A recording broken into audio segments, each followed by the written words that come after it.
Selamat malam teman-teman dan selamat malam Bapak Inyoman Sadra. Selamat malam Pak. Ya, selamat datang di Jumpa Kebinekaan Agama dalam Jumpa Agama Hindu. Nah, kita di sini akan membahas seputar agama Hindu. Perkenalkan, saya Damara sebagai moderator untuk menemani Bapak Inyoman Sadra sebagai narasumber dalam 1-2 jam ke depan. Nah, Bapak Inyoman Sadra bisa minta tolong diceritakan tentang diri Bapak dan bagaimana Bapak bisa memeluk agama yang Bapak yakini. Terima kasih. Saya memang lahir di keluarga Hindu, sehingga saya memeluk agama Hindu. Saya lahir di tahun 1951. Pendidikan saya tidak selesai. Saya dulu belajar bahasa Inggris sampai sarjana muda. Kemudian saya bekerja lebih banyak di LSM, dan LSM itu lebih banyak bergelut di bidang lingkungan. Saya pernah menjadi kepala desa, saya juga pernah menjadi anggota DPRD selama 5 tahun, tapi saya tidak mau lagi. Dan kemudian saya bergabung dengan Intervide. Saya lupa persisnya, mungkin tahun 2007 sampai sekarang. Profesi saya sebenarnya itu akupunkturis. Saya sudah praktek akupunktur hampir 40 tahun. Nah, itu barangkali riwayat singkat hidup saya. Baik, terima kasih Bapak Inyoman Sadra atas penjelasannya. Nah, sebelum itu teman-teman juga bisa nih bertanya di kolom chat atau juga bisa raise hand. Nah, selanjutnya Pak, mungkin bisa menceritakan, kan Bapak punya sekali pengalaman-pengalaman. Menurut Bapak, pengalaman yang paling berkesan itu seperti apa ya, Pak? Menurut Bapak? Pengalaman Bapak yang paling berkesan. Dulu saya pernah belajar pengobatan tradisional ke India selama 1,5 tahun. Nah, yang paling berkesan di sana, saya berjumpa dengan tokoh-tokoh spiritual. Di antaranya ada Krishnamurti yang pernah saya dengar ceramahnya, kemudian juga ada Osho. Jadi banyak saya bertemu orang-orang di sana yang mendalami spiritual. Saya tertarik memang ke hal tersebut. Itu barangkali singkatnya. Oh, oke. Saya juga baca nih CV dari Bapak Inyoman Sadra ini pernah mengikuti keanggotaan Ashram Gandhi pada tahun 1976, bahkan sampai sekarang ya Pak ya. Dan keanggotaan Sarvodaya International Trust pada tahun 2003 sampai 2005. Nah, kalau boleh tahu nih Pak, itu maksudnya itu anggota apa ya Pak? Mungkin ada teman-teman juga yang di sini belum tahu itu artinya. Kalau Sarvodaya International Trust itu semacam LSM yang anggotanya juga semua agama. Misinya misi perdamaian dan hubungan yang harmonis antar agama. Itu misinya. Tapi saya hanya sebentar di sana karena memang masanya itu singkat seperti itu. Sedangkan di Ashram Gandhi itu tentu saja ashram yang dipergunakan untuk menerjemahkan pemikiran-pemikiran Gandhi dalam kehidupan sehari-hari. Dan di Ashram Gandhi itu ada 11 sumpah yang dipakai dasar untuk hidup bersama. Yang pertama itu emoh kekerasan, ahimsa. Kemudian yang kedua satya, itu artinya kebenaran. Asteya, tidak mencuri. Brahmacharya, artinya hidup bersih lahir batin. Asanggraha, melepaskan diri terhadap kemelekatan duniawi. Sarera srama, harus bekerja secara fisik. Aswada, itu pengendalian lidah, baik terhadap makanan maupun ucapan. Sarwatra Baya Warjana itu tidak mengenal takut. Sarwa Dharma Sama Anatwa, hormat kepada semua agama. Swadesi itu harus bisa memenuhi kebutuhan sendiri. Kemudian Sparsa Bhawana itu artinya tidak boleh meremehkan atau merendahkan orang lain. Nah, itu yang dipakai sebagai landasan hidup di Ashram Gandhi, dan anggota ashram itu sebaiknya itu dari semua agama juga. Dan sempat kami ada anggota dari Muslim, dari Kristennya banyak. Kami ambil dari bagian timur, dari Sumba, Alor, sedangkan yang belum pernah ada mungkin Konghucu yang belum pernah ada. Nah, itu tentang Ashram Gandhi. Oh, baik ya Pak ya. Nah, selanjutnya nih Pak, boleh diceritakan bagaimana sejarah agama Hindu dari awal sampai sekarang? Sejarah agamanya ini terus terang saya tidak tahu. Bagaimana mulanya saya juga tidak tahu, karena di dalam buku yang pernah saya baca, ini perlu juga saya sampaikan bahwa saya ini bukan banyak tahu tentang agama Hindu. Saya tidak pernah sekolah, baik di sekolah formal maupun non-formal, belajar tentang agama Hindu. Ini memang ada keinginan sendiri untuk belajar agama.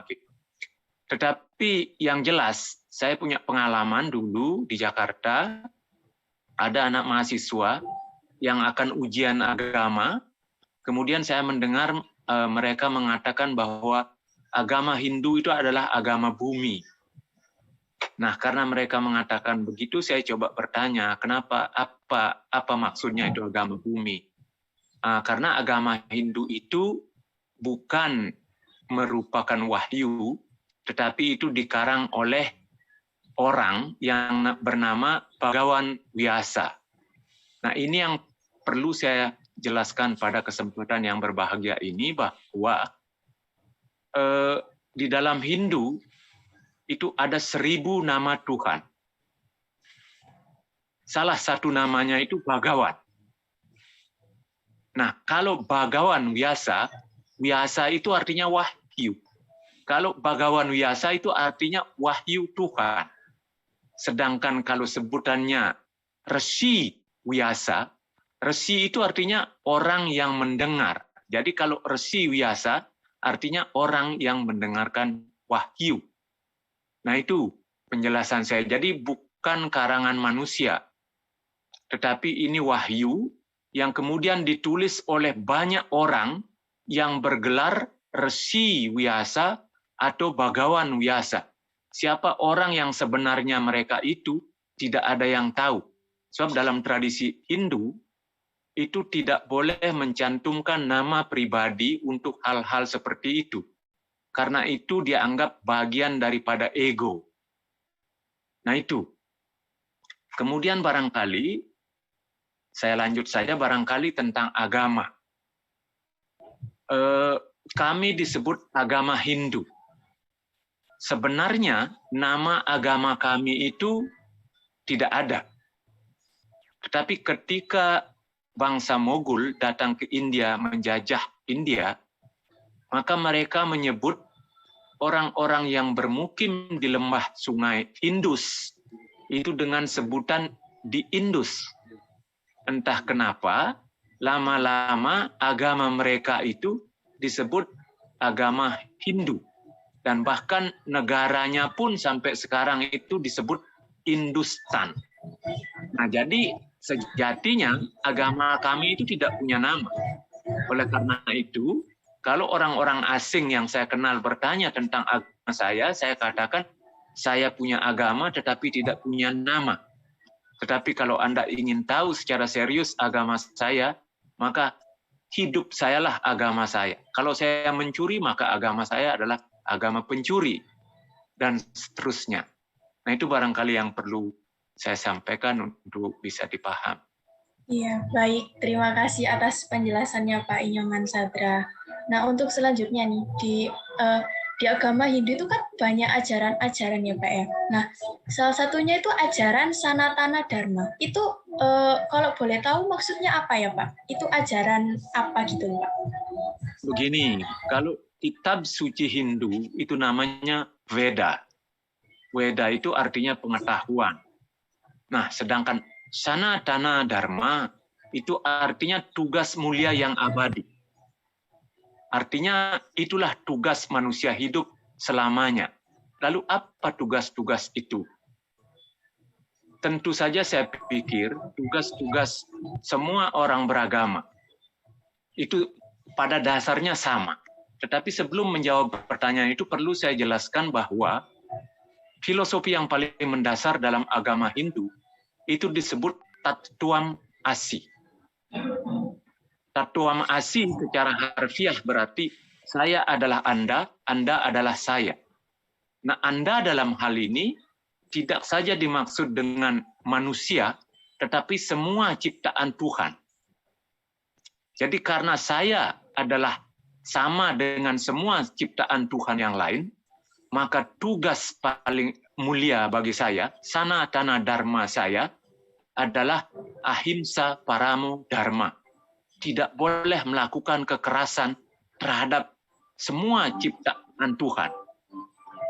Karena itulah kalau Anda pernah ke Bali, maka barangkali Anda akan pernah melihat ada batu dikasih kain atau pohon dikasih kain, kemudian dikasih sesajen.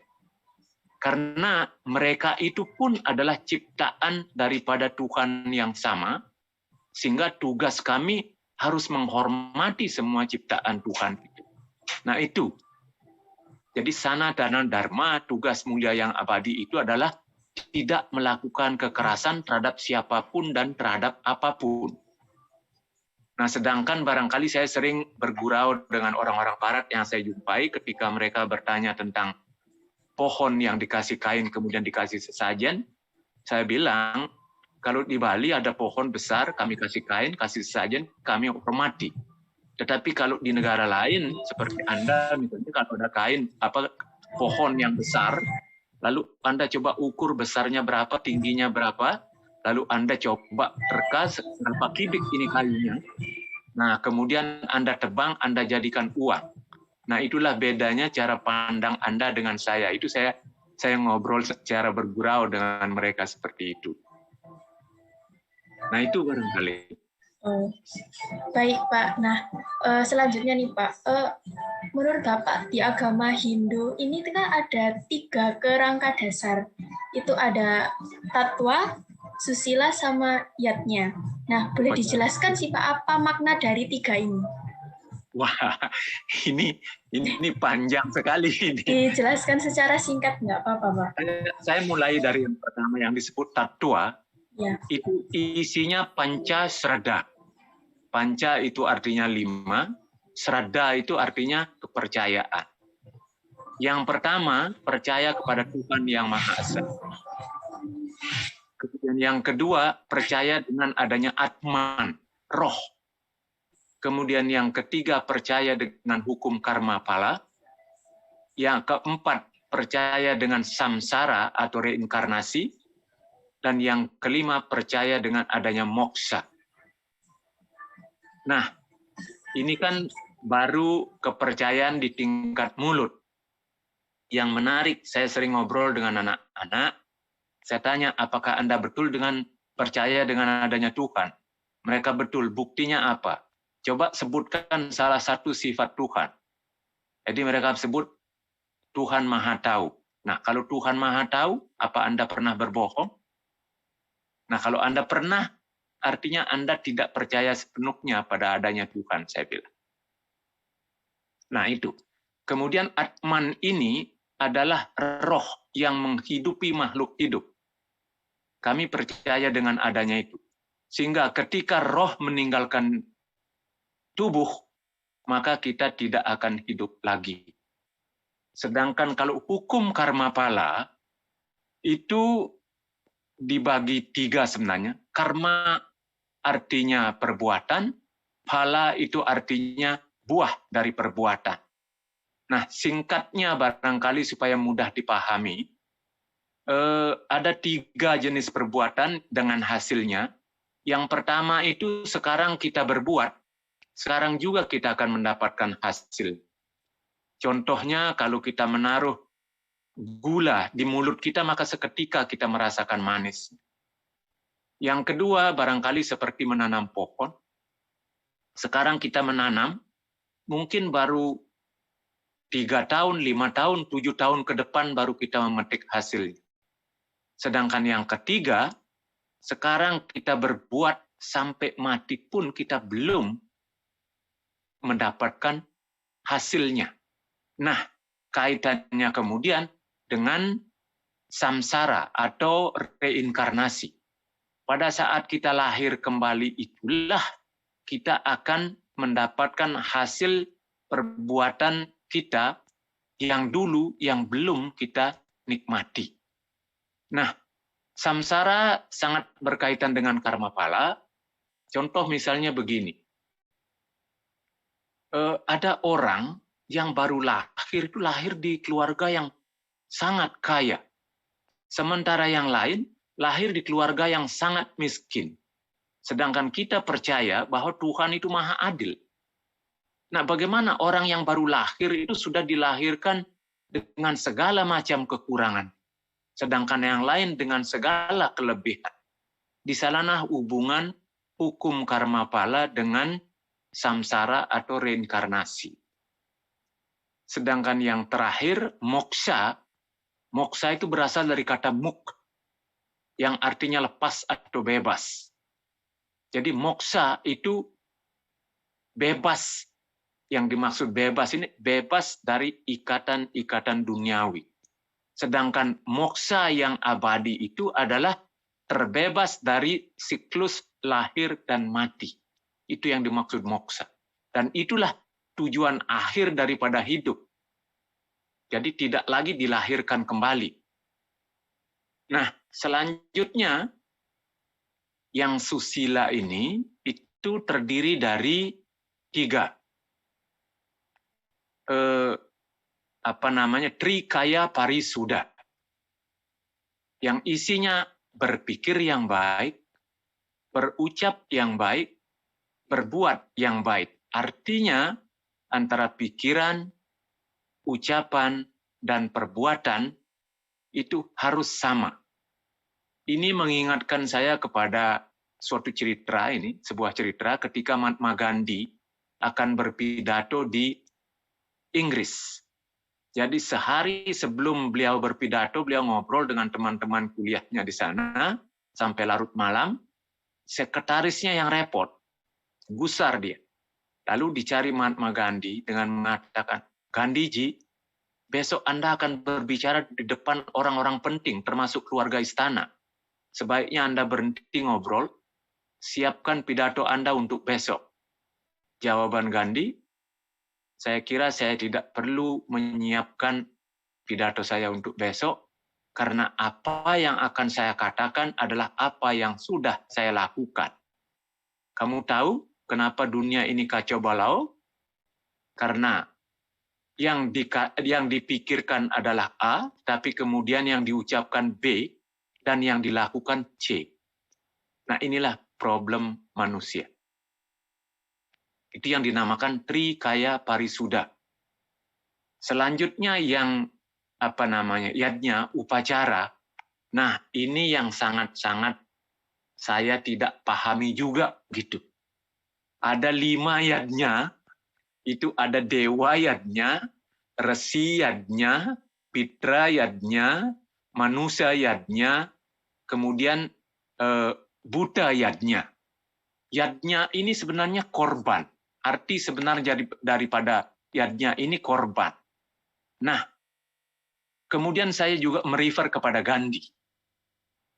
Gandhi menyebutkan ada 7 dosa sosial masyarakat sedunia. Salah satunya itu berdoa tetapi tidak mau berkorban. Nah, dalam Kristen, salib itu adalah simbol pengorbanan. Nah, oleh karena itulah tokoh-tokoh Hindu kami itu banyak sekali menyukai the Sermon on the Mount atau khotbah di bukit. Karena inti daripada the Sermon on the Mount yaitu satu, kebenaran, kedua, emoh kekerasan, ketiga, pengorbanan, dan kemudian mewujudkan perdamaian. Nah, dalam Hindu ini juga yang sebenarnya harus dilakukan oleh umat Hindu. Sehingga ada kedekatan antar tokoh Kristen dengan tokoh Hindu, bahkan ada kerjasama sampai menerjemahkan Bhagavad Gita bersama. Kemudian yang tokoh Hindunya itu menulis interpretasi tentang khotbah di bukit. Judul bukunya The Sermon on the Mount According to Vedanta. Yang menulis itu adalah Swami Prabhavananda.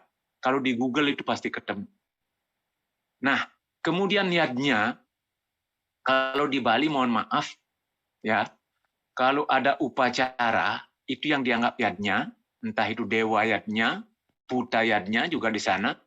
Tetapi perlu diketahui bahwa Hindu di Bali ini akulturasi dari 3 kepercayaan. Hindu dan Buddha di Bali tidak bisa dipisahkan. Kemudian kearifan lokal. Nah, inilah yang menjadi Hindu di Bali. Nah, kemudian kalau ada ritual, ada upacara, kalau saya merefer atau mengacu kepada Bhagavad Gita, di sana ada disebutkan begini. Kalau engkau mau menghadap aku, bawakanlah aku daun, bunga, buah, air, dan dipa. Patram, puspam, palam, toyam, dipam. Patram itu artinya daun, puspam artinya bunga, palam artinya buah, toyam artinya air, dan dupam itu sebenarnya lampu. Semua itu adalah simbol. Daun itu adalah simbol peraturan perundang-undangan, norma dan etika. Yang artinya bahwa kalau kita sembahyang membawa daun, itu yang harus kita persembahkan adalah ketaatan kita terhadap peraturan perundang-undangan, norma dan etika. Kalau tidak, hidup ini akan kacau. Selanjutnya datang bunga. Bunga itu lambang kasih, lambang keindahan, dan lambang penghormatan.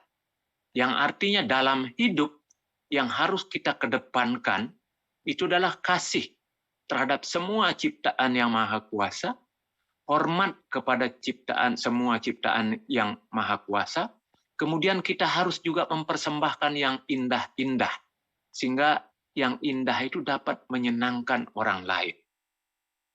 Selanjutnya datang buah. Buah itu lambang karma, lambang perbuatan. Oleh karena itulah Gandhi mengatakan, he who does not labor and yet eats stolen food. Barang siapa yang makan tetapi tidak bekerja, dia itu adalah pencuri. Dan kemudian ada di Upanishad dikatakan begini, kamu boleh berharap hidup selama 100 tahun, tetapi hanya untuk bekerja. Dan jangan mengharapkan hasil dari pekerjaanmu, karena kamu percaya dengan hukum karma phala. Nah, kemudian datang air. Air ini lambang pembersih.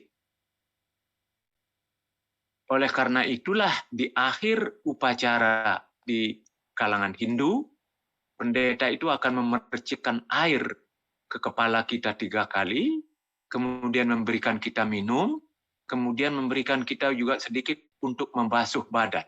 Artinya pikiran, ucapan, dan perilaku kita harus bersih. Yang terakhir, dupa, api. Bukan hanya dupa saja dipakai di dalam upacara, tapi lampu juga kadang-kadang dipakai.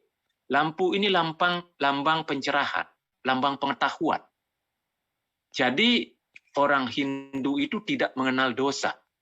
Kalau saya kutip Swami Vivekananda, ini tokoh muda Hindu yang hidup di abad 18, beliau mengatakan begini, kami orang Hindu tidak percaya dengan adanya dosa atau tidak mengenal adanya dosa seperti yang dikenal dalam agama lain. Dosa bagi orang Hindu adalah kebodohan. Oleh karena itu kita harus belajar dan belajar dan belajar. Nah itulah yadnya. Tetapi kalau misalnya ada buta yadnya, ini penting. Sebab di dalam Hindu bukan saja manifestasi Tuhan yang berupa dewa, dev itu artinya sinar. Jadi manifestasi Tuhan banyak sekali. Bukan itu saja yang kita harus hormati, tetapi setan pun harus kita hormati. Kenapa kita harus hormat kepada setan juga? Karena setan justru hal-hal yang tidak baiklah yang memberikan pelajaran bagi manusia itu yang sangat banyak. Sedangkan kalau yang baik-baik, katakanlah yang enak, itu akan menimbulkan, melahirkan kemelekatan. Nah, kalau sudah kita melekat terhadap sesuatu, itu artinya kita jauh dari moksa, karena kita akan dikungkung atau dipenjara oleh kemelekatan itu. Nah, itu barangkali 3 pilar agama Hindu yang bisa saya sampaikan secara singkat. Ya, baik Pak Inyoman Sadra atas penjelasannya. Dan ini ada mahasiswa yang bertanya, apakah di dalam agama Hindu itu percaya dengan adanya surga? Surga. Nah, ini begini, harus saya katakan bahwa di dalam Bhagavad Gita itu ada disebut-sebut surga. Demikian juga kitab Sarasamuscaya juga ada menyebut-nyebut surga. Nah, kebetulan saya punya teman pendeta bertanya kepada saya, Pak Sadra percaya enggak dengan adanya surga dan neraka? Begini, saya tidak berani mengatakan percaya atau tidak. Tetapi bagi saya, surga dan neraka itu tidak ada bedanya dengan dunia. Karena deskripsi daripada surga itu, yang saya pernah dengar itu dari teman-teman itu, bangunan di surga itu sangat indah. Indah-indah bangunannya, tamannya juga indah-indah, makanannya enak-enak, kemudian ada gadis-gadis yang cantik. Lalu apa bedanya dengan dunia ini? Kalau mau melihat bangunan yang indah, sangat banyak di dunia ini ada bangunan yang indah. Apalagi makanan di Indonesia saja banyak sekali macamnya makanan yang enak-enak. Kemudian gadis cantik, wah silakan. Kebetulan saya sempat bertemu dengan bintang-bintang film Bollywood. Cantiknya luar biasa. Jadi dengan demikian, apa bedanya antara surga dan dunia ini? Jadi dalam hati kecil saya, ini tidak masuk di akal. Apalagi syarat utama untuk masuk surga atau neraka adalah mati. Nah, yang bisa menikmati keindahan, enaknya makanan, kemudian, mohon maaf, ini ada hubungannya dengan gadis cantik ini, kemudian siksaan terhadap tubuh kalau kita masuk neraka, ini kan yang bisa diperlakukan seperti atau yang bisa merasakan itu kan badan kasar kita. Itulah yang punya alat deteksi terhadap hal-hal itu. Jadi ini sangat tidak masuk di akal, menurut saya. Kemudian kalau saya hubungkan dengan kelahiran kembali atau reinkarnasi dalam Hindu atau dengan karma pala bahkan, ini bagaimana kok kita di surga dihukum lagi? Padahal yang merasakan hukuman atau merasakan kenikmatan dari perbuatan kita sebagai buah perbuatan kita itu ya di dunia ini gitu. Jadi secara pribadi bagi saya itu kurang masuk di akal. Dan kesimpulan saya berpikir bahwa surga dan neraka itu sebenarnya dijadikan sarana atau alat untuk mendorong manusia agar selalu berbuat baik dan mengurungkan niatnya untuk berbuat yang tidak baik. Ini mohon maaf, ini saya tidak tahu orang Hindu yang lain seperti apa, tetapi dalam pemahaman saya ini kurang masuk di akal. Nah, itu jawaban saya, mohon maaf. Ya, Pak, nggak apa-apa. Nah, untuk tadi reinkarnasi, ini ada mahasiswa juga yang mau bertanya tentang reinkarnasi. Hanya penasaran saja kalau di Hindu jika meninggal itu pasti reinkarnasi. Pas di tahap reinkarnasi itu kita bisa memilih nggak kita mau reinkarnasi jadi apa? Oh, begini, tidak. Tidak bisa kita memilih reinkarnasi, itu tidak. Karena reinkarnasi itu akan tergantung dari perilaku kita semasa hidup. Nah, jadi begini, hakikat hidup dalam Hindu itu adalah sebuah proses untuk menuju moksa, moksa yang terakhir, tidak dilahirkan kembali ke dunia. Jadi selama kita belum sempurna, perilaku kita tidak sempurna, maka kita akan dilahirkan untuk berproses sampai kita pada tingkat tidak dilahirkan kembali. Itu. Dan menurut teman saya, analisa teman saya ini dari ngobrol-ngobrol ya santai gitu, barangkali kalau perilaku kita sangat-sangat buruk dalam hidup ini, mungkin kemudian itu tidak berupa manusia lagi, tapi berupa binatang. Atau apalah. Karena perbuatan kita itu sangat-sangat buruk. Itu gurau kami dengan teman-teman.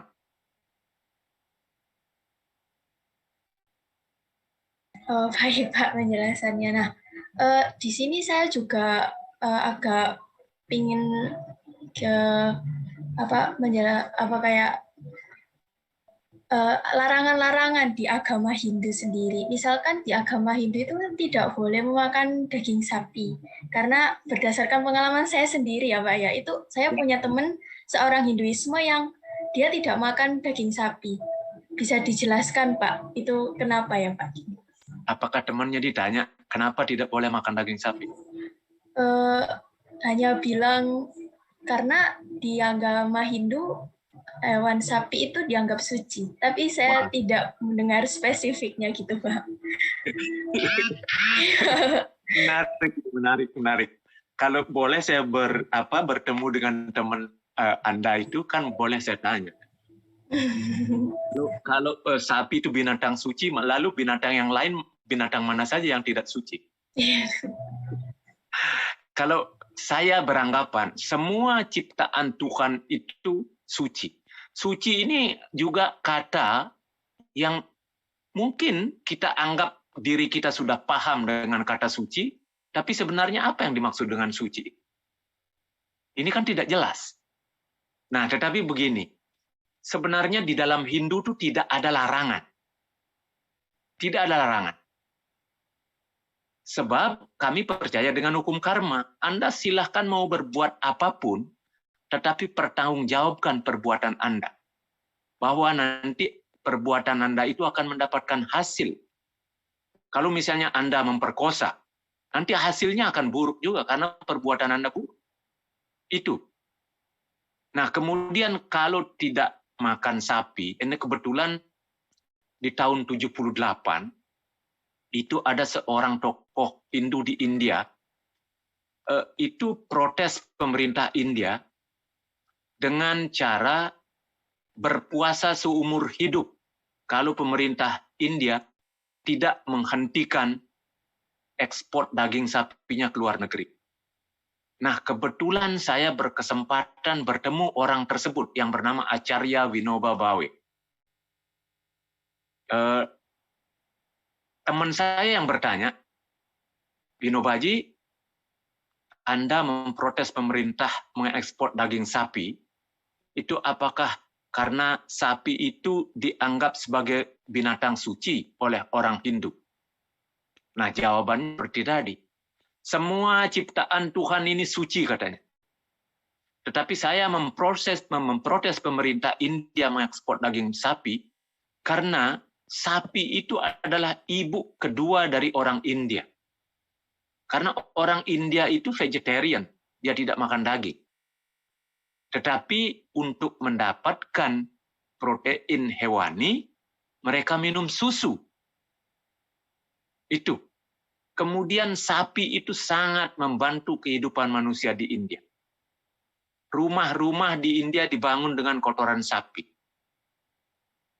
Kemudian dipakai membajak di sawah, dipakai alat transportasi, dan lain-lain.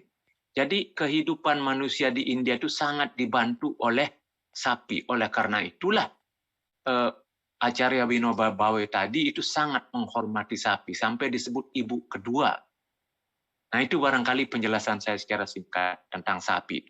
Kalau di Bali, itu hanya orang tertentu yang tidak makan daging sapi. Tapi sebagian besar makan daging sapi.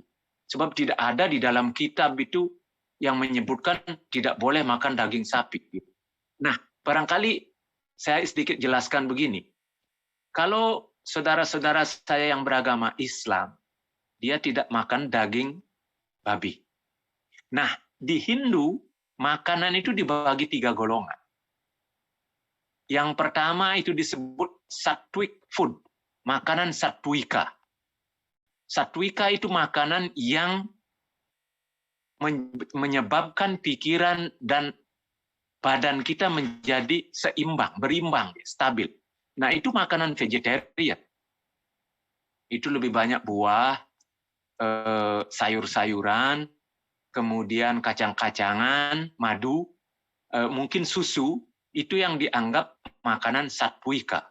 Sedangkan yang kedua, itu makanan rajasik namanya, rajasika. Rajasik adalah makanan yang banyak mengandung protein dan yang membuat badan kita itu terangsang, menjadi bergairah. Yang terakhir, makanan tamasika. Makanan yang banyak mengandung lemak. Dan makanan-makanan yang susah dicerna oleh tubuh. Oleh karena itu, kalau kita makan makanan tersebut, maka kita akan menjadi capek, payah, lesu kita. Karena semua energi kita itu dipergunakan untuk mencerna makanan. Nah itu, oleh karena itulah orang India yang fanatik dalam agama Hindu, mereka tidak akan makan daging babi. Karena banyak mengandung lemak. Nah, itu makanya di dalam Weda disebutkan, kamu adalah apa yang kamu makan. Tinggal pilih, sebab di Hindu itu tidak ada larangan, tidak ada dosa. Gitu. Tinggal pilih, tapi pertanggungjawabkan apa yang Anda lakukan. Jadi, kalau disebut haram, daging babi itu juga diharamkan oleh orang Hindu karena akan menyebabkan jadi malas. Malas ini musuh yang sangat-sangat perlu diwaspadai dalam hidup kita itu. Bukan musuh yang yang kuat itu, dalam Hindu disebutkan, musuh yang paling berbahaya adalah musuh yang kamu ajak tidur. Yang dimaksud itu sifat-sifat buruk kita itulah adalah musuh kita yang paling kuat dan paling berbahaya, yang dapat menjerumuskan kehidupan manusia sampai paling-paling jelek. Nah, itu barangkali tentang makanan gitu. Ya Pak, terima kasih atas penjelasannya. Ini ada mahasiswa lagi yang mau bertanya. Setahu saya di agama Hindu terdapat banyak dewa, tapi ada Tuhan juga. Apakah dewa dan Tuhan itu berbeda? Nah, begini. Ini seperti tadi saya katakan, dalam Hindu Tuhan itu banyak punya nama. Ada doa yang disebut Wisnu Sahasranam, 1000 nama Tuhan. Nah, kemudian Tuhan ini salah satu namanya itu adalah Acintyam. Di luar jangkauan pikiran manusia. Oleh karena itulah di kalangan Hindu, kami tidak disarankan untuk memperdebatkan tentang Tuhan. Karena tidak mungkin manusia ini bisa memahami Tuhan secara utuh. Sebab Tuhan itu tidak ada batasnya, sedangkan manusia sangat terbatas. Coba kalau kita berpikir, sejauh mana kita bisa melihat, sejauh mana kita bisa mendengar. Nah, itu saja sudah menunjukkan bahwa tidak mungkin kita bisa mengukur Tuhan. Tuhan itu tidak ada batasnya. Nah, itu nama Tuhan yang penting. Yang kedua harus saya sebutkan juga, nama yang lain yang penting dari Tuhan itu Arda Nare Swari. Arda itu artinya setengah. Nare itu artinya laki. Swari itu artinya perempuan. Jadi Arda Nare Swari artinya Tuhan itu digambarkan sebagai sosok yang punya dua wajah. Wajah laki dan perempuan. Maknanya adalah bahwa laki dan perempuan itu sama, sederajat. Dan konsep ini hanya dipraktekkan di Bali ini, di kampung saya. Sedangkan di desa lain, tidak. Misalnya dalam organisasi yang penting, di desa lain hanya laki-laki anggotanya. Perempuan juga tidak dapat waris di desa lain. Tetapi kalau di desa saya, secara politik, secara ekonomi, secara sosial, perempuan dan laki-laki sederajat. Oleh karena itulah anggota desa adat inti di kampung saya itu selalu pasangan suami istri. Nah, itu tentang Tuhan. Selanjutnya dewa itu berasal dari kata dev. Artinya sinar. Sinar Tuhan.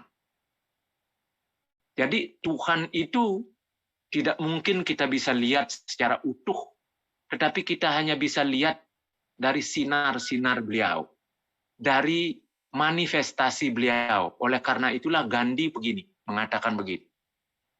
God is omnipresent. Hence it is that he speaks to us through hill, stone, birds, fish, water, and so on. Jadi artinya Tuhan itu hadir di mana-mana. Oleh karena itu, beliau berkomunikasi dengan kita lewat gunung, laut, burung, tumbuh-tumbuhan, batu, dan lain sebagainya. Nah, itu yang kemudian manifestasi Tuhan yang lain tentu saja banyak sekali. Tetapi barangkali ada 3 tugas Tuhan yang menyebabkan orang menganggap bahwa orang Hindu itu banyak Tuhannya. Kalau di Bali ada yang dinamakan Trimurti, Brahma, Wisnu, dan Siwa. Nah, Brahma, Wisnu, dan Siwa ini sebenarnya adalah tugas Tuhan. Jadi kalau Tuhan menciptakan sesuatu, maka beliau diberi gelar Brahma. Kalau Tuhan memelihara ciptaannya, maka beliau diberi gelar Wisnu.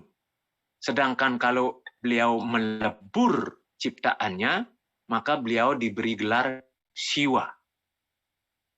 Nah, intinya orang Hindu itu percaya dengan adanya satu Tuhan, tetapi percaya dengan manifestasinya yang sangat-sangat banyak, dan namanya juga yang sangat banyak.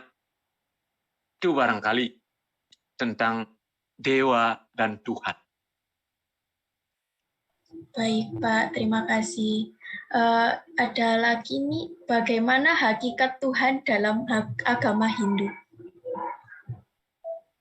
Wah, ini saya pikir saya belum pernah membaca hakikat Tuhan dalam agama Hindu. Tetapi seperti yang saya katakan tadi, Tuhan itu di luar jangkauan pikiran manusia. Jadi apapun nanti deskripsi kita terhadap Tuhan, saya takut bahwa nanti Tuhan yang kita maksud itu adalah Tuhan ciptaan pikiran manusia, bukan Tuhan yang sebenarnya. Oleh karena itulah di kalangan Hindu kami tidak disarankan membahas ini, sebab walaupun bagaimana deskripsinya itu belum tentu seperti itu. Bahkan ada tokoh kami mengatakan begini, jangan percaya kepada apapun kalau bukan Anda sendiri yang membuktikannya. Atau jangan percaya kepada apapun kalau tidak masuk di akal Anda. Nah ini. Tetapi kenapa orang berpikir tentang Tuhan? Sebab saya pikir karena ciptaannya yang begitu banyak. Yang kita tahu kalau sesuatu ada, pasti ada yang bikin. Nah, kalau dunia ini ada dengan segala isinya, sehingga kita berpikir ada yang bikin. Siapa yang bikin? Ya Tuhan. Tetapi kemudian ada juga yang saya pernah mendengar di dalam sebuah perdebatan, tapi kalau Tuhan ada, siapa yang bikin Tuhan? Nah inilah. Jadi tidak mungkin kita mengetahui hal itu, jadi jangan mencoba-coba mencari tahu tentang yang tidak mungkin kita ketahui, gitu saja. Kalau saya singkat seperti itu pikiran saya. Terima kasih. Ya Pak, ya terima kasih Bapak. Ini ada pertanyaan yang terkait tadi yang daging sapi itu. Saya mau menanyakan terkait dengan kepercayaan untuk menghormati semua ciptaan Tuhan, termasuk hewan dan tumbuhan. Apakah tidak boleh dimakan semuanya kalau begitu? Karena para vegan juga memakan tumbuhan. Saya juga tahu di Bali banyak sekali babi guling yang justru sebelum dimasak disiksa dulu seperti ditusuk dari atas sampai bawah. Itu bagaimana menurut Bapak terkait ini? Begini. Tuhan menciptakan alam dengan segala isinya ini kan seperti rantai. Semua berhubungan. Kalau di dalam lingkungan hidup kan kita diajar itu.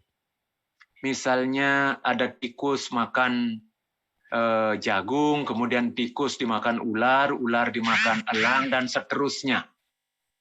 Halo, apa bisa didengar saya? Bisa Pak, bisa jelas. Oh. Jelas ya.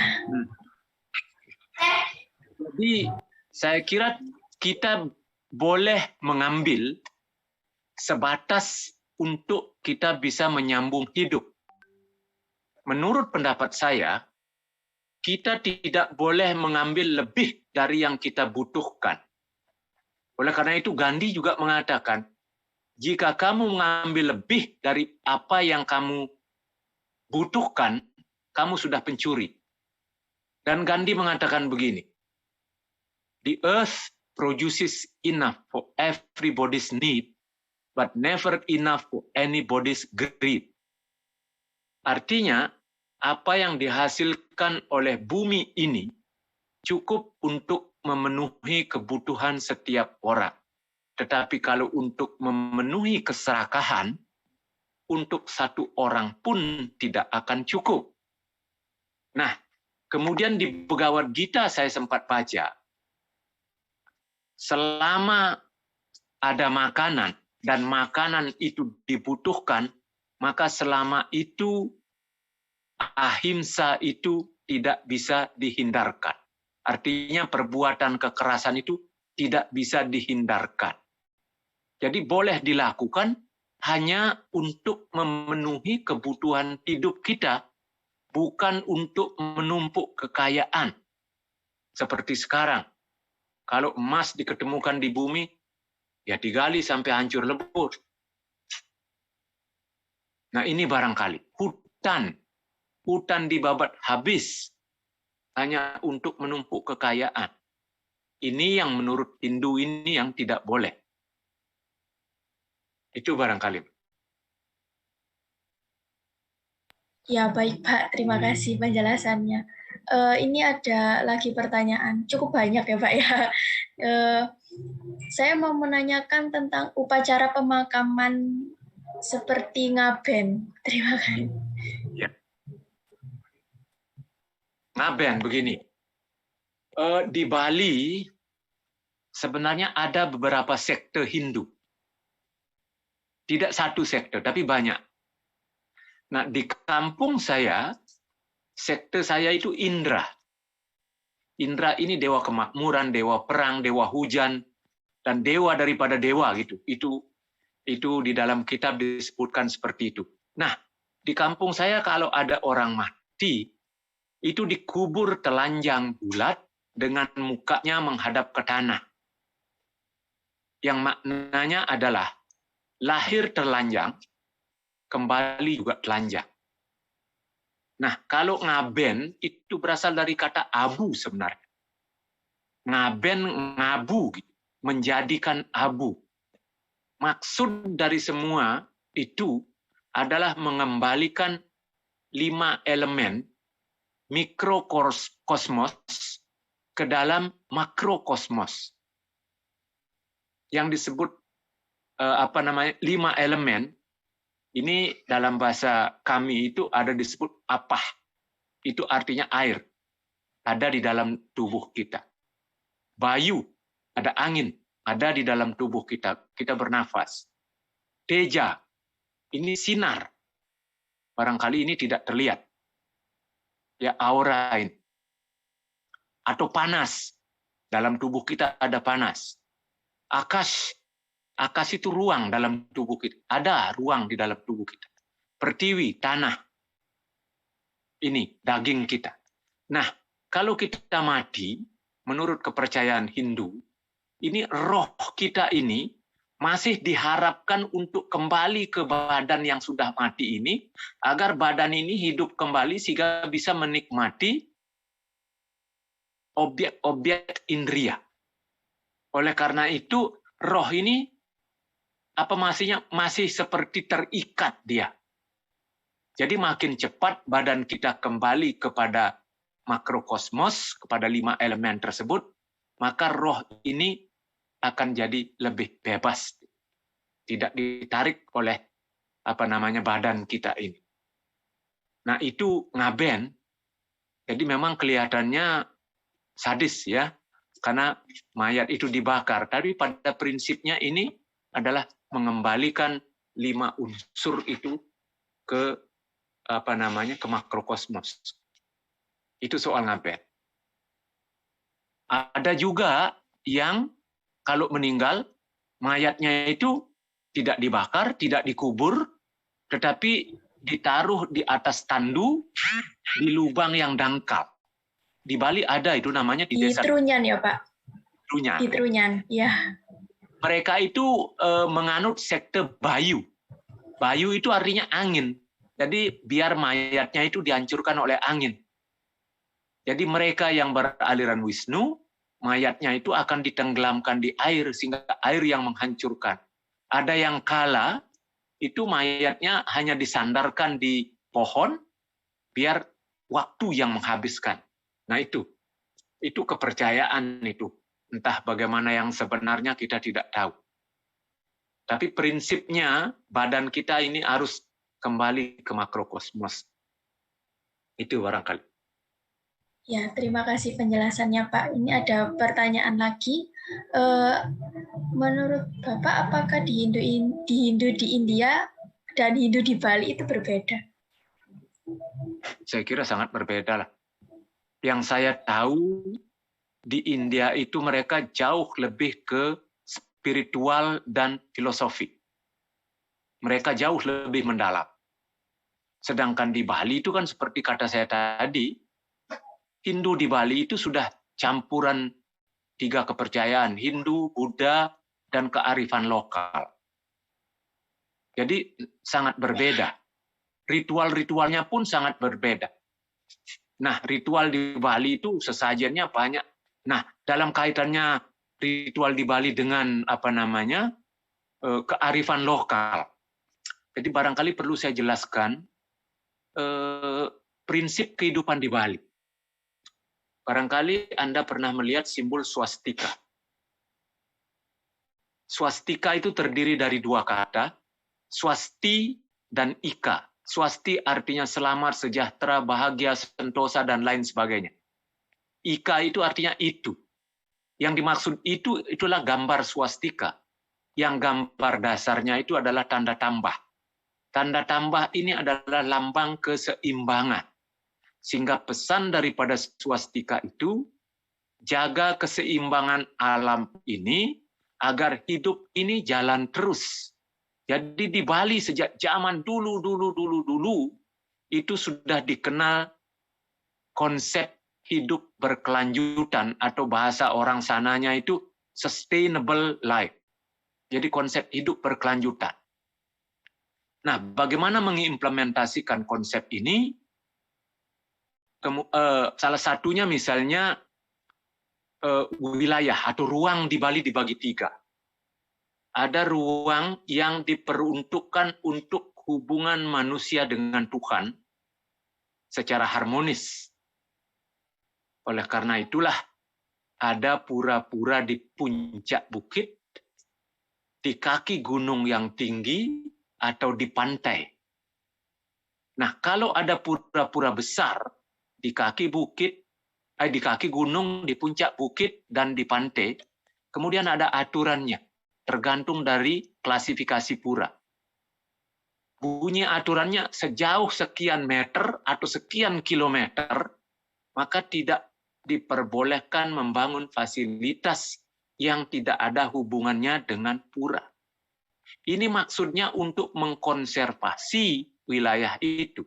Kalau misalnya pura ada di puncak bukit, maka di lereng-lereng bukit ini tidak boleh diutak-atik untuk menjaga bukit ini supaya tetap lestari, karena pohon-pohon yang ada di bukit itu dia akan menyimpan air, menjaga erosi, memproduksi oksigen, dan lain sebagainya. Nah, jadi konsep ini dihubungkan dengan Tuhan, tapi juga ada hubungannya dengan pemeliharaan alam. Selanjutnya upacara seperti tadi. Ada sesajen, banyak sekali. Saya nakal. Saya tanya kepada orang-orang, nah kalau ada upacara besar di pura Anda ini bikin sesajen sampai tingginya 2 meter. Dan buahnya harus buah dari luar negeri. Apelnya dari New Zealand, anggurnya dari Cina, kemudian ada ayam, babi guling, lalu Anda bawa ke pura itu. Apakah Anda pernah melihat Tuhan makan sajen? Nah, mereka marah kepada saya. Saya bilang saya serius. Sebab di dalam Weda dikatakan, jangan sekali engkau mengatakan, apalagi melakukan sesuatu yang kau tidak mengerti. Lalu Anda mengerti tidak dengan itu? Dia bilang tidak mengerti. Nah, itulah. Jadi, kearifan lokal di Bali dengan sajen, dia menjaga alam juga. Sebab setiap upacara, isinya beda-beda. Misalnya ayamnya harus ayam ini, binatangnya binatang ini. Jadi, pesan daripada sesajen ini, jaga semua yang ada dalam sesajen ini supaya tetap ada. Kalau itu tidak ada, Anda tidak bisa melakukan upacara. Jadi dengan cara itulah orang Bali menjaga lingkungannya. Itu maksudnya. Barangkali perlu dijelaskan lebih lanjut. Boleh, Pak. Nah, artinya itulah apa namanya, kearifan lokal di Bali itu digabung dengan agama, digabung juga dengan agama Hindu, maksudnya digabung juga dengan Buddha. Sebab Buddha itu lebih kepada filosofi.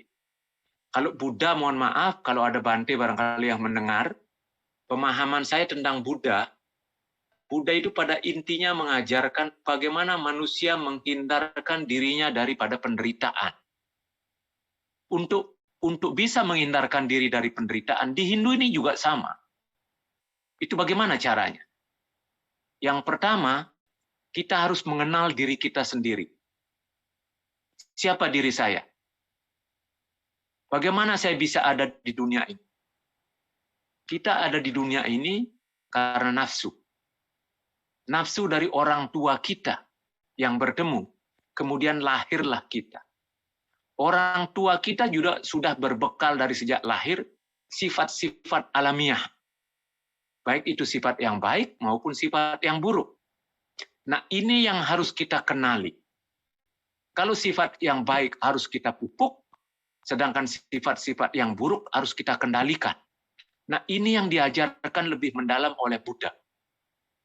Sedangkan Hindu itu tidak seperti Buddha mengajarkan filosofi itu, tetapi Hindu itu mengajarkannya lewat cerita. Seperti misalnya Mahabharata.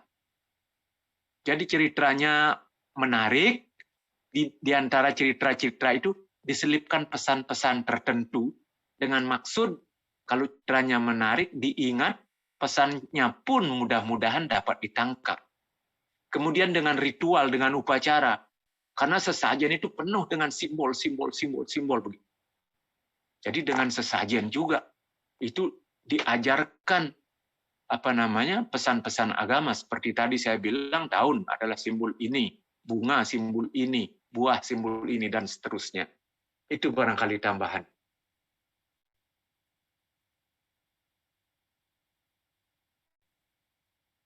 Baik Pak, ini ada pertanyaan lagi berkaitan tentang kasta di dalam agama Hindu. Jadi apakah di dalam agama Hindu kasta itu sebenarnya ada? Dan jika ada, apakah kasta tersebut bertentangan dengan adanya kesetaraan sesama manusia? Terima kasih Pak. Nah, kasta sebenarnya tidak ada. Yang ada warna, profesi. Nah, kemudian kasta itu lahir, itu dimanipulasi oleh raja-raja. Jadi raja mengatakan hanya Brahmana yang boleh belajar agama. Jadi tujuan raja sebenarnya tidak membolehkan masyarakat biasa belajar agama, agar masyarakat biasa itu tetap bodoh. Sehingga kalau ada perbuatan raja-raja yang tidak sesuai dengan peri kemanusiaan, nilai-nilai moralitas, maka rakyat tidak bisa memprotes itu karena mereka tidak tahu. Sedangkan Brahmana itu pun di bawah kekuasaan raja. Jadi rajalah yang menciptakan kasta-kasta itu. Jadi kalau Brahmana itu tingkatannya tertinggi, ksatria yang nomor 2, itu tidak ada. Yang ada adalah warna, profesi. Misalnya Brahmana, kalau Anda seorang guru, maka Anda Brahmana. Tapi kalau Anda politisi, Anda adalah ksatria. Jadi banyak profesi yang dapat digolongkan sebagai Brahmana. Dokter misalnya. Nah, itu dapat digolongkan Brahmana. Kemudian yang Wesya, itu para ekonom, ahli ekonomi itu masuk ke dalam Wesya. Sedangkan Sudra itu buruh dan petani. Itu yang pernah saya dengar. Tetapi saya tidak percaya dengan itu. Sebab di dalam Hindu ada sebutan Sparsa Bhawana. Tidak boleh merendahkan, meremehkan, apalagi menghina orang lain. Itu bertentangan dengan ajaran agama. Tapi manusia inilah yang sebenarnya sangat pintar untuk memanipulasi yang baik menjadi buruk, sehingga ya kita tidak boleh bodoh gitu. Sesuai dengan ajaran Hindu, tidak boleh bodoh. Jadi kalau bodoh banyak perilaku-perilaku yang menyimpang yang akan kita lakukan. Saya kira itu. Ya, terima kasih Bapak. Ini ada lagi berkaitan tentang reinkarnasi tadi ya Pak ya. Ya. Jadi saat manusia berinkarnasi setelah kematian, apakah mereka akan menyadari atau mengingat sekilas kehidupan lama mereka? Dan apakah manusia akan berinkarnasi terus untuk selamanya? Terima kasih Pak. Ini lagi-lagi kita berbicara sesuatu yang di luar jangkauan pikiran kita sebenarnya, gitu. Tetapi ini adalah sebuah kepercayaan. Gitu. Kalau orang berinkarnasi itu dia tidak menyadari atau tidak mengingat masa hidupnya yang lalu. Tetapi yang menurun itu adalah buah daripada perilakunya yang dulu. Seperti tadi saya katakan, kalau dulu dia berbuat baik, tetapi tidak sempat hasilnya itu dinikmati pada hidupnya dulu itu, maka itu akan dinikmati pada saat dia lahir kembali. Tetapi ada yang diingat tetapi bukan oleh otak. Hidup-hidupnya dulu itu. Ada yang diingat. Kan bapaknya itu reinkarnasi dari sebelumnya. Sehingga wajahnya mirip dengan bapaknya, wajahnya mirip dengan ibunya, atau kadang-kadang jarinya mirip dengan ibunya gitu. Mohon maaf, ini ada suara-suara lain yang masuk. Tidak Ini apa-apa, Pak. di kampung saya ini tanda malam hari. Jadi kegiatan sudah harus dihentikan yang bisa mengganggu orang lain. Nah itu reinkarnasi. Jadi apakah reinkarnasi ini terus-menerus? Itu tergantung juga dari kesempurnaan kita. Kalau hidup kita sudah sempurna, maka kita tidak akan reinkarnasi lagi. Dan itulah tujuan akhir daripada hidupnya orang Hindu. Tidak dilahirkan kembali. Karena kalau kita dilahirkan kembali, maka kita akan tetap berhadapan dengan dualisme. Dualisme, senang, sedih, sakit, sehat. Itu yang akan mewarnai hidup kita. Dan ini yang membuat kita menderita sebenarnya. Sebab manusia itu tidak bisa hanya mendapatkan yang baik-baik saja. Karena isi dunia ini, isi kehidupan ini selalu bertentangan. Ada siang, ada malam. Ada sakit, ada sehat. Ada sedih, ada senang. Oleh karena itu, Swami Vivekananda, tokoh kami, mengatakan kesenangan hadir di hadapan manusia dengan memakai mahkota kesedihan di atas kepalanya. Barang siapa yang suka menerima kesenangan, maka dia juga harus suka menerima kesedihan. Nah, ini yang dihindari oleh Buddha dan Hindu. Jadi ingin melepaskan moksa, lepas dari rentetan lahir mati itu. Jadi kemungkinan juga ada orang yang tidak dilahirkan kembali, dan orang yang tidak dilahirkan kembali adalah orang yang hidupnya sudah sempurna, tidak lagi berbuat kebodohan. Tetapi sekali lagi, ini adalah sesuatu yang di luar jangkauan pikiran manusia. Tapi mungkin bisa dianalisa dengan akal sehat. Itu barangkali, Mbak. Ya, terima kasih, Bapak. Ini ada lagi tentang pernikahan beda agama di agama Hindu. Itu apakah diperbolehkan, Pak? Nah, kalau dulu itu sah saja boleh. Ini yang saya tidak tahu siapa yang melarang pernikahan antar agama. Dan bagi saya, orang Hindu itu seperti tadi, harus hormat kepada semua agama. Dan di Hindu itu tidak mengenal konversi. Tidak mengenal pindah agama. Saya cerita begini. Mahatma Gandhi ketika hidup dulu, itu dia diikuti oleh seorang pendeta Katolik yang bernama Lanza del Vasto. Kemanapun Gandhi pergi, Lanza del Vasto ikut berpuluh-puluh tahun di India. Nah, suatu hari Lanza del Vasto bertanya kepada Gandhi, Gandhiji, boleh enggak saya masuk Hindu? Jawaban Gandhi, boleh, dengan cara menjadi Kristen yang baik. Itu artinya Hindu tidak mengenal konversi agama. Dan kalau dihubungkan dengan hukum karma, itu kalau seseorang sudah lahir di keluarga Muslim misalnya, artinya Tuhan sudah memberi jalan hidupnya sesuai dengan ajaran Islam. Nah, di kitab Bhagavad Gita ada disebutkan begini, makanya kenapa kami orang Hindu wajib menghormati semua agama. Bunyi Bhagavad Gita begini, jalan manapun yang kau tempuh menuju aku, kau akan sampai. Itu sabda Tuhan seperti itu. Dengan cara apapun kau menyembah aku terima. Jadi sebenarnya secara internal tidak ada masalah kawin antar agama. Tetapi sekarang kok dilarang. Nah, saya tidak tahu apakah pemerintah atau siapa. Nah, jadi perlakuan agama ini saya tidak ngerti. Sehingga saya bertanya, apa sih yang Anda maksud dengan agama? Kok sampai, ini lagi mohon maaf, kita sampai pada agama. Apa yang kita maksud dengan agama?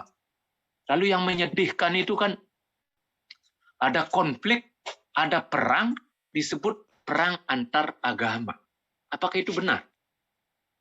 Apakah ada agama, bait kitab suci yang mana mengajarkan kita berperang? Saya kira tidak ada. Semua agama mengajarkan kasih. Kami percaya itu. Nah, itu barangkali. Ya, terima kasih Bapak. Ini ada pertanyaan lagi. Cukup Ya. banyak ya Pak ya. Ini Silakan. jika setan juga dihormati dalam agama Hindu, bagaimana cara menghormatinya? Bukannya mengajak bergaul, setan justru menyebabkan manusia kerasukan atau sejenisnya. Terima kasih. Nah, ini. Kalau setan itu kita anggap berada di luar diri kita, maka kita akan selalu menghujat setan. Kalau menurut Hindu, setan yang paling berbahaya itulah ada di dalam diri kita. Oleh karena itu, kita harus selalu waspada kepada setan. Nah, secara simbolis, setan itu di kalangan Hindu di Bali itu dihormati dengan cara beda. Sesajennya pun beda. Misalnya, sesajennya ditaruh di bawah, di atas tanah. Itu bedanya secara fisik. Cara menghormati setan itu seperti itu. Tetapi setan dan dewa, yani baik dan buruk itu selalu berdampingan dia. Kalau tidak ada setan, Anda tidak tahu yang namanya apa. Kalau di kalangan Islam saya tidak tahu. Lawan setan itu apa? Saya tidak tahu istilahnya. Apakah jin atau apa, saya tidak tahu. Itu selalu berdampingan. Dan sekali lagi, manusia itu lebih banyak belajar daripada setan.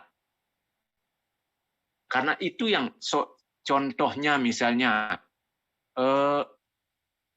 ada orang menyebut bahwa berjudi. Berjudi itu bisikan setan. Nah, sampai lantas kita hancur lebur karena judi.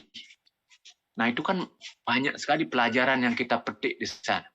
Karena judi kita menjadi tidak punya rumah, karena rumah kita jual, harga diri kita hilang, dan lain sebagainya.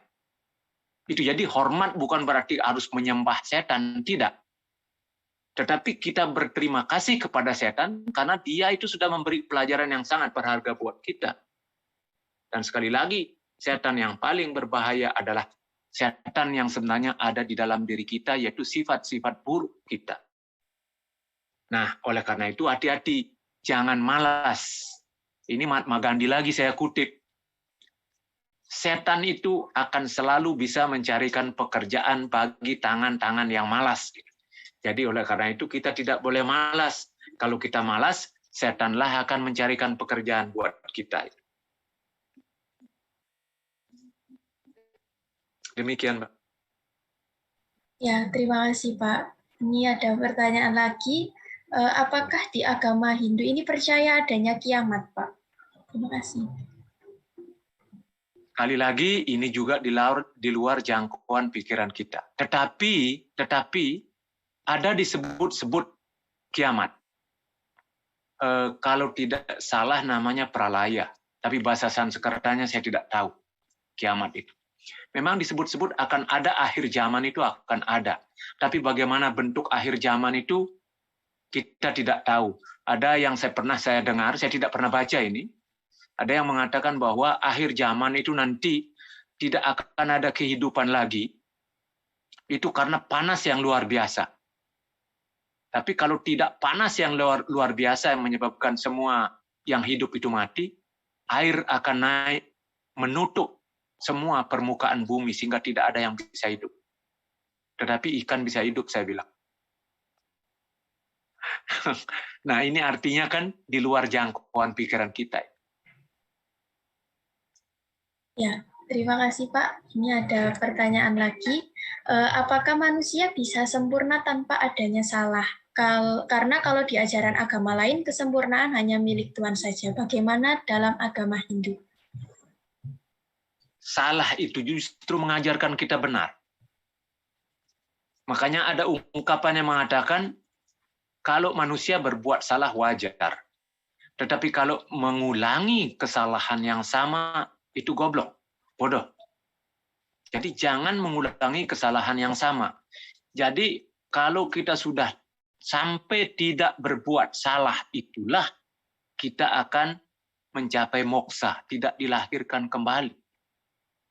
Itu kepercayaan kami. Jadi sempurna, hidup kita sempurna.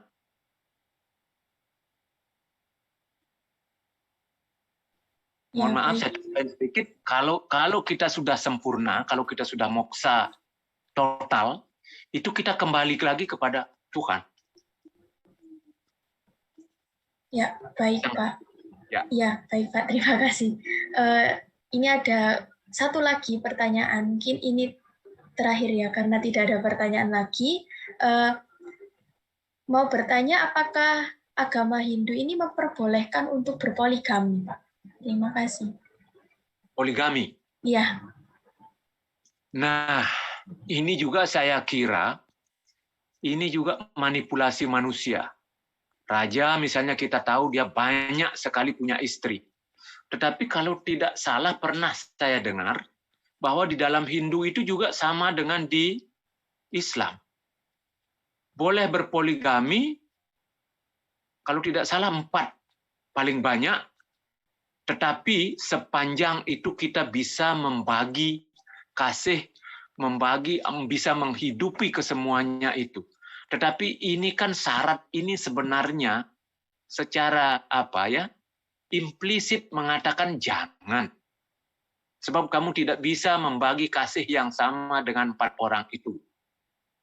Jadi kesimpulan saya dalam pikiran saya itu sebaiknya tidak. Tetapi di kampung saya, adat kami mengatakan tidak boleh poligami dan tidak boleh cerai. Jadi sekali dalam hidup. Itu. Sebab ya Tuhan digambarkan sebagai laki dan perempuan. Jadi haknya sama. Kalau ada agama, mohon maaf ini, menurut logika saya. Kalau laki-laki diizinkan punya istri 4, kenapa tidak perempuan diizinkan punya suami 4 juga? Kan Tuhan maha adil kadang. Lalu di mana keadilan Tuhan? Sama seperti sorga, gambaran sorga, gadisnya cantik-cantik. Tapi kenapa tidak ada disebutkan pemuda yang ganteng di sana? Nah ini kan juga menurut saya di sini kontradiktifnya gitu. Itu barangkali jawaban saya, Mbak. Ya, makasih Pak. Ini ada pertanyaan lagi, tinggal 2 ya Pak ya. Ya. Apa budaya sabung ayam di Bali itu terkait dengan Hindu atau bukan? Karena juga menyiksa hewan. Nah, itu dia. Ini pun begini. Tadi kan saya katakan tugas mulia yang abadi, sanatana dharma orang Hindu tidak melakukan kekerasan. Tetapi kenapa ada binatang yang disembelih, kemudian jadi sesajen? Kan ini kontradiksinya. Tetapi seperti kata saya tadi juga, bahwa di Bali itu percampuran agama dengan kearifan lokal itu sudah menjadi satu. Nah, sedangkan tadi apa pertanyaan? Mohon maaf, lupa saya.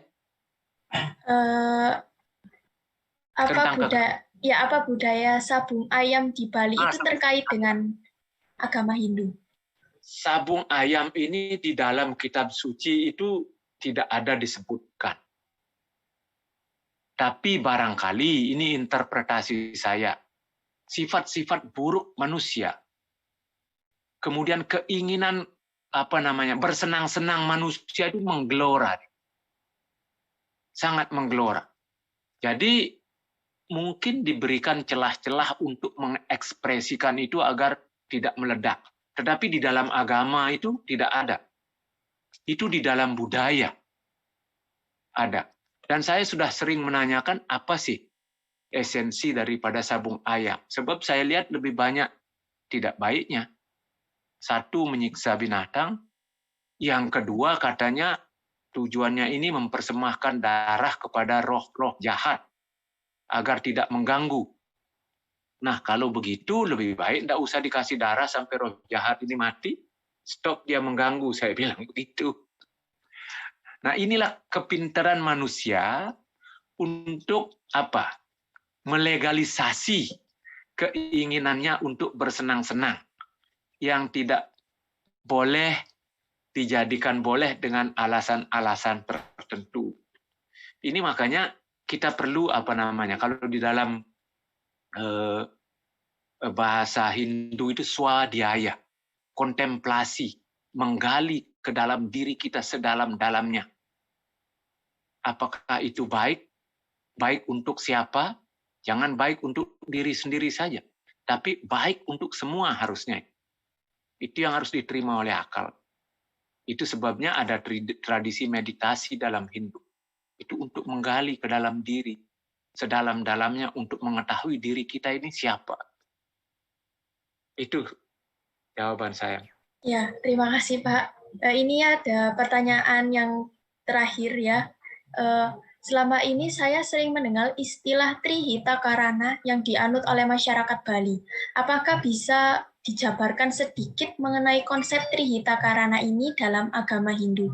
Dan akhir-akhir ini saya mendengar bahwa Trihita Karana ini mulai memudar di masyarakat. Itu apakah benar?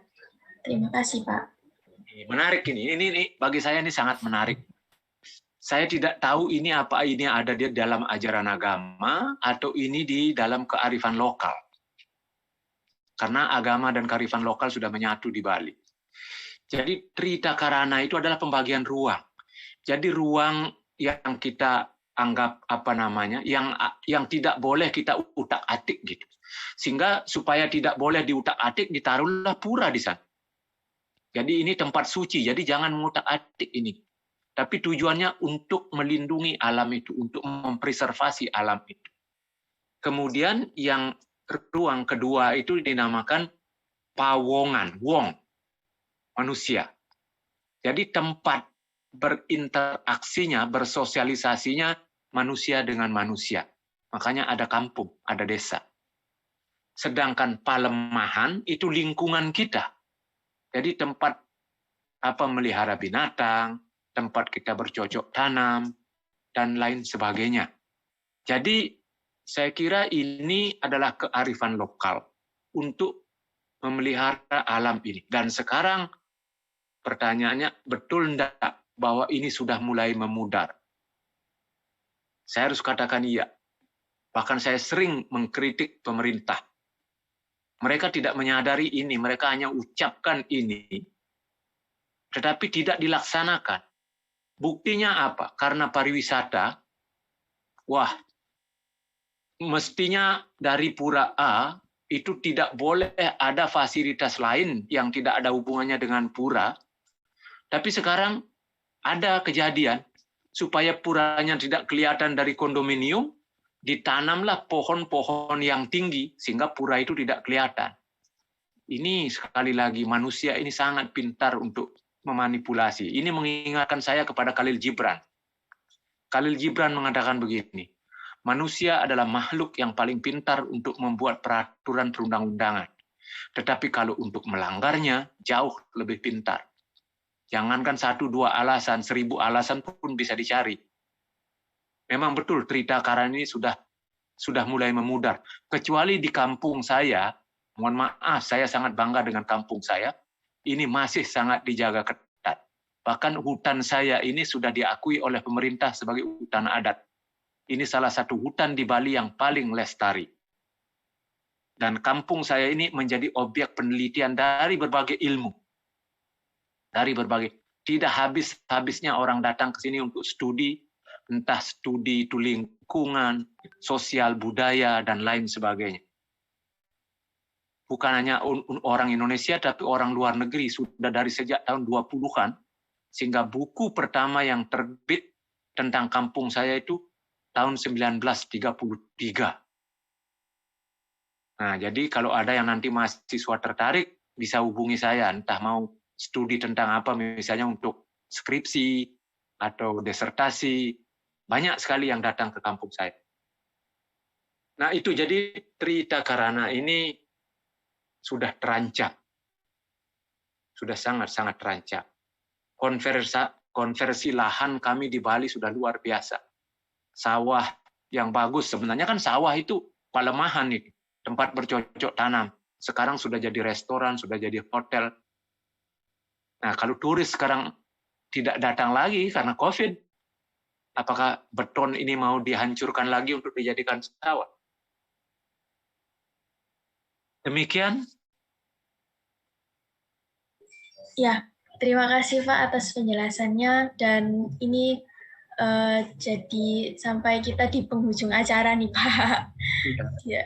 Di acara Jumpa Agama Hindu, karena waktunya ini sudah jam 8:30, jadi kita akan mengakhiri diskusi ini. Dan semoga penjelasan dari Bapak Inyoman Sadra ini hari ini bisa menambah ilmu tentang agama Hindu dan menjunjung nilai toleransi ya Pak ya. Jadi nilai toleransi sama manusia. Ya, terima kasih untuk Bapak Inyoman Sadra sudah bersedia menjadi narasumber di Jumpa Agama Hindu ini. Dan terima kasih kepada teman-teman yang sudah bertanya dan menghadiri diskusi hari ini. Sebelum itu, Bapak Inyoman Sadra boleh memberikan penutup atau kesan dan pesan di acara Jumpa Agama Hindu ini, Pak. Saya hanya ingin menyampaikan bahwa apapun yang saya sampaikan itu sangat-sangat sedikit dari pengetahuan tentang Hindu. Karena tadi saya katakan, saya tidak pernah belajar Hindu di sekolah formal maupun non-formal, tapi karena saya belajar sendiri. Dengan demikian, tentu saja apa yang saya sampaikan banyak sekali kekurangannya, dan untuk itu saya mohon maaf yang sebesar-besarnya. Dan saya berharap dengan adanya acara seperti ini, toleransi antar umat beragama itu semakin kental, semakin kuat, karena negara kita ini negara yang beragam. Jadi saya ingat Gus Dur suatu hari, saya menemani beliau sarapan pagi, tiba-tiba Gus Dur mengatakan, Sadra, ternyata berbeda itu indah. Tapi seketika saat itu saya mengatakan dalam hati, nah lagi-lagi nih Gus Dur nih, apa yang mau dikatakan? Sampai pada suatu saat, saya datang ke suatu tempat, saya melihat pemandangan yang indah, baru saya sadar dengan apa yang dikatakan Gus Dur. Jadi keindahan itu dibuat oleh keberagaman. Pohon warnanya berbeda, tingginya berbeda, ada lembah, ada bukit, ada laut, dan lain sebagainya, sehingga membentuk pemandangan yang indah. Nah, demikian juga negara kita Indonesia, lebih-lebih negara sudah memberikan jaminan kepada penduduk masyarakatnya, memberikan kebebasan untuk memeluk agama sesuai dengan kepercayaan masing-masing. Jadi sekali lagi, Hindu ini wajib menghormati agama lain seperti menghormati agama sendiri. Itu barangkali sebagai penutup saya. Terima kasih. Sekali lagi mohon maaf atas segala kekurangan. Ya, terima kasih Bapak atas sambutan penutupnya. Nah, untuk terakhir buat kenang-kenangan nih Pak, bisa foto bersama ya Pak ya, sama partisipan-partisipan. Jadi teman-teman boleh on cam sebentar.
Terima kasih Bapak Inyoman Sadra, dan terima kasih buat teman-teman udah hadir di acara Jumpa Agama Hindu, dan happy weekend semua. Terima kasih. Selamat malam. Terima kasih Pak Nyoman. Terima kasih Pak. Terima kasih Pak. Terima kasih. Terima lagi.